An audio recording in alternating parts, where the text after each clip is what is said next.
révèle ce dont Moutat dit, celui qui guide, qui intronise les initiés, lui a dévoilé comme secret concernant l'astral. Parce qu'avant de parler de la sortie astrale, il faut d'abord comprendre où se trouve l'astral. C'est quoi l'astral? Comment on y va dans l'astral? Donc, comme je dis dans Hémothédie, chapitre 1, verset 144,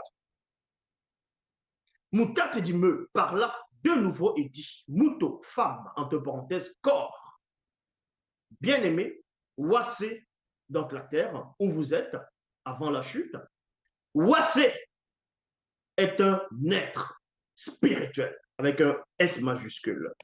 On nous apprend que la terre, au départ, la terre même, dans le secret, c'est un être spirituel. Donc, un être supérieur. C'est aussi pour cela qu'ils vont prendre le récit, ils vont l'introduire dans la mythologie grecque. Et dans la mythologie grecque, ils vont dire c'est Gaïa qui est la déesse de la terre. Donc, vous voyez, la terre, c'est Gaïa. C'est Gaïa, elle va aller avec Ouranos pour engendrer, ainsi de suite. Donc, c'est Gaïa qui est la déesse de la terre dans la mythologie grecque. Or, dans la vérité ici, Wassé, vous devez comprendre que c'est une entité à part entière. Ce qu'on appelle le paradis.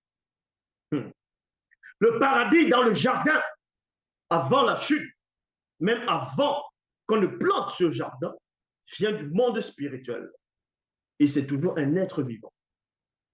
C'est un être vivant, c'est une entité, mais qui vibre dans un autre plan.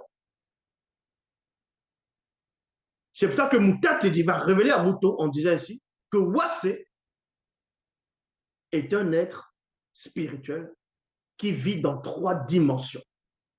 Sa dimension, qui est la dimension actuelle, où tu te trouves, est astrale. Vous voyez? Virgule. C'est son être astral, entre parenthèses, corps astral. Là, on est toujours dans la phase 1.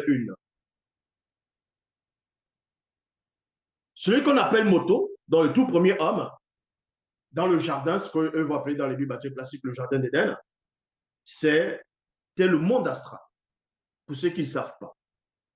Donc, en résumé, pour un peu expliquer aux chrétiens pour qu'ils comprennent, dans les Bibles classiques, dans Genèse chapitre 2, verset 7, en fonction des versions, il est dit le Seigneur Dieu, on va dire, forma l'homme du limon de la terre, ça c'est traduit Abbé Filion. Le Seigneur Dieu forma l'homme de la poussière de la terre, il souffla dans ses narines et l'homme devint un être vivant, dans d'autres versions, une âme vivante. Donc, il y a plusieurs versions des Bibles classiques et cette pluralité de versions, parmi, on va dire, la grande quantité, on retrouve plus l'homme devint une âme vivante. Mais les auteurs des Bibles n'ont pas su comprendre, savoir, pénétrer, pourquoi eux-mêmes, ils vont écrire que Adam, donc le premier homme, est devenu une âme vivante. Et les témoins de Jéhovah pensent que l'âme, c'est le corps physique. En cela où, quand on va chasser Adam, dans les Bibles classiques, on va le chasser de l'Éden, c'est-à-dire du jardin plutôt, on va le chasser, et Dieu, dans les Bibles classiques, va lui donner des habits, lui et sa femme, des habits de peau. Et les gens n'ont pas compris, n'ont pas pénétré. Qu'est-ce que ça voulait dire réellement? Les habits de peau. Ça symbolise quoi? D'autres vous diront que Dieu a tué un animal sans comprendre. Non. La révélation est que quand le monde a été créé, il y a eu ces 3 plans dedans. Donc, c'est pour ça qu'il y a semi-spirituel, parce qu'il y a le semi-astral, semi-physique.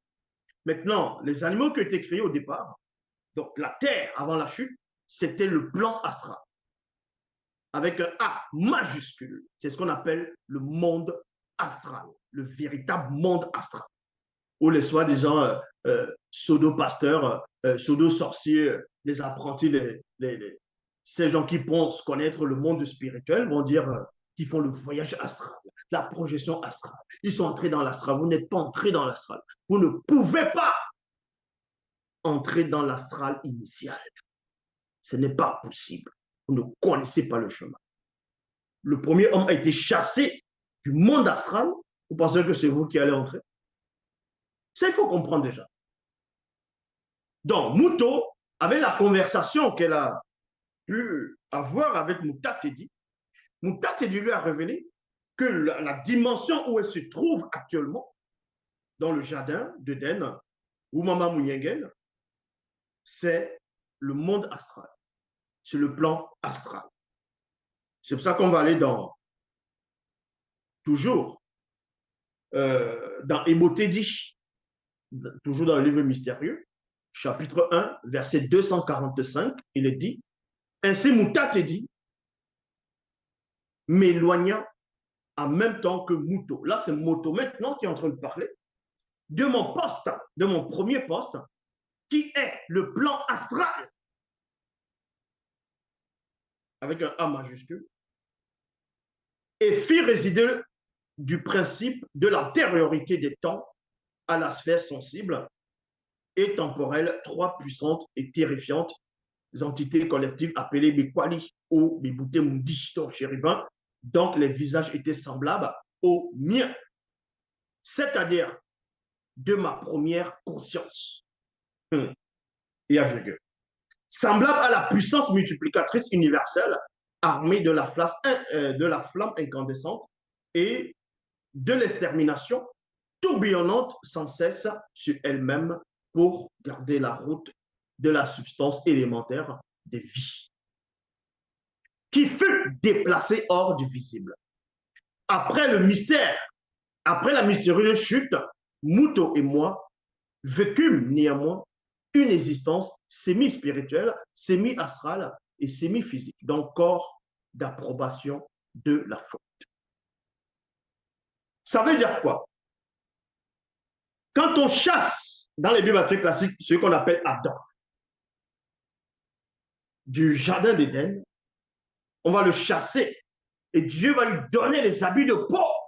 Oui, je sais qu'il y a les faux pasteurs qui vont écouter cela, après ils vont aller dans les fausses églises en disant oh, Dieu m'a dit le Saint-Esprit m'a mis à cœur, j'ai eu la révélation. Je vous donne ici cette révélation. Donc, quand on chasse l'homme du jardin, c'est-à-dire qu'on est en train de le chasser d'abord du plan astral.